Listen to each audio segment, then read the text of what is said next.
এই মুহূর্তে যেটা আলোচনা হচ্ছে তারেক রহমান সাহেবের সাথে যে প্রধান উপদেষ্টার যে আলোচনা হয়েছে লন্ডনে, সেটার উপর আমরা শেয়ার করেছি। স্বাভাবিকভাবে এটা তো আমরা যুগপৎ আন্দোলনে একসাথে আছি, সুতরাং আমাদের সাথে যারা দীর্ঘ সময় রাস্তায় আন্দোলন করেছে, তারা ত্যাগ স্বীকার করেছে, আমাদের যত অগ্রগতি হয় আমাদের ওই যুগপৎ আন্দোলনের মধ্যে আমরা সবাই একসাথে চিন্তা করি, ভাবনা করি এবং শেয়ার করি এবং আমরা সিদ্ধান্ত নিই।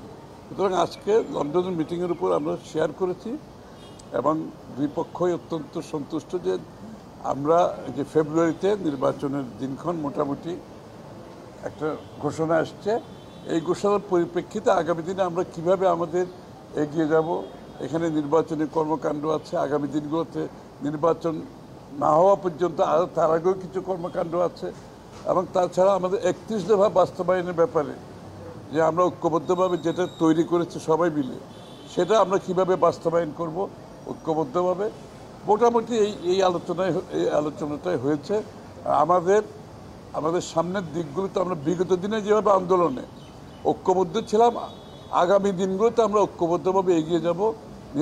নির্বাচনের পরবর্তী সময় সরকার 31 দফা বাস্তবায়ন। আরেকটা বিষয় হচ্ছে যে কমিশনে যুগপৎ আন্দোলনের দলগুলোর সঙ্গেই অনেক বিষয় নিয়ে বিএনপির মতবিরোধ হচ্ছে বা জায়গা থেকে অনেকে ছাড় দিচ্ছেন না, সেসব বিষয় নিয়ে এক জায়গায় আসা কোনো আপনারা এই তো এই জিনিসটা তো খুব একটা, এটা নিয়ে বিতর্কের কোনো সুযোগ নাই।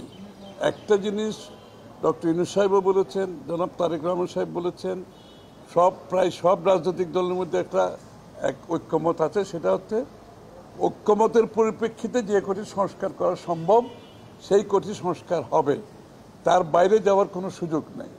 কারণ প্রত্যেকটি দলের নিজস্ব চিন্তা ভাবনা আছে, দর্শন আছে, ভবিষ্যৎ আছে। সুতরাং এখানে সব জায়গায় ঐক্যমত হওয়ার কোনো সুযোগ নাই। কারোর জন্য কোনো বিষয়ে বিএনপির জন্য গুরুত্বপূর্ণ, কোনো বিষয়ে আরেকজনের জন্য গুরুত্বপূর্ণ, এই ডিফারেন্স থাকবে। এই জন্য যেই বিষয়গুলোতে ঐক্যমত হবে সেইগুলোতে সংস্কার হয়ে যাবে, আর বাকিগুলো জনগণের কাছে নিয়ে যাবে প্রত্যেকটি দল আগামী নির্বাচন। আরেকটা বিষয়,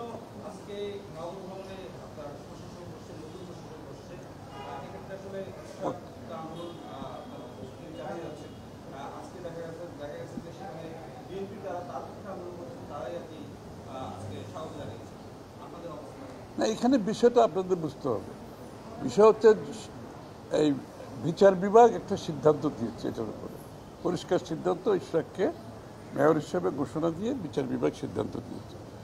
নির্বাচন কমিশন সেটার উপর অনুমোদন করে তাদের মতামত পরিষ্কারভাবে বলে দিয়েছে। সুতরাং আইনগতভাবে তার মেয়রের দায়িত্ব নেওয়ার কথা।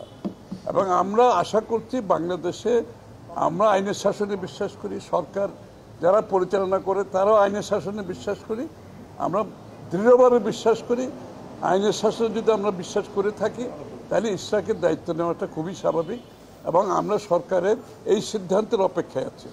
আরেকটা বিষয় শেখ হাসিনার অবৈধ নির্বাচনে যেসব প্রধান নির্বাচন কমিশনাররা সহযোগিতা করেছিল এক এক করে সবাইকে গ্রেফতার করা হচ্ছে, বিষয়টি কিভাবে দেখছেন? আজকে আউয়াল ভাই গ্রেফতার, গত মিটিংয়ে বলে না আজকে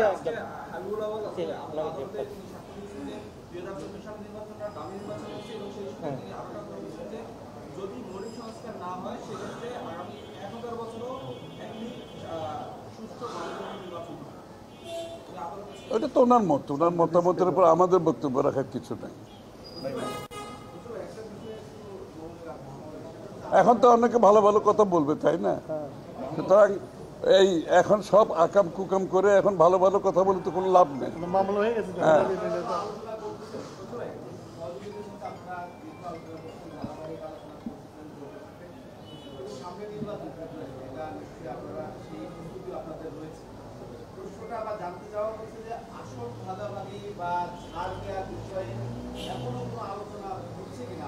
না, এখন তো আমরা ওই পর্যায়ে আসি নাই। নির্বাচনের তফসিল ঘোষণা হবে, নির্বাচনী কার্যক্রম শুরু হলে তো এই প্রক্রিয়া হবে। আমরা সেই জায়গায় এখনো আসি নাই। যখনই নির্বাচনী কার্যক্রম তফসিল ঘোষণা হবে এই আলোচনাগুলো, এই বিষয়গুলো উঠে আসবে এবং সকলের সাথে আলাপ আলোচনা করা হবে এই বিষয়ে।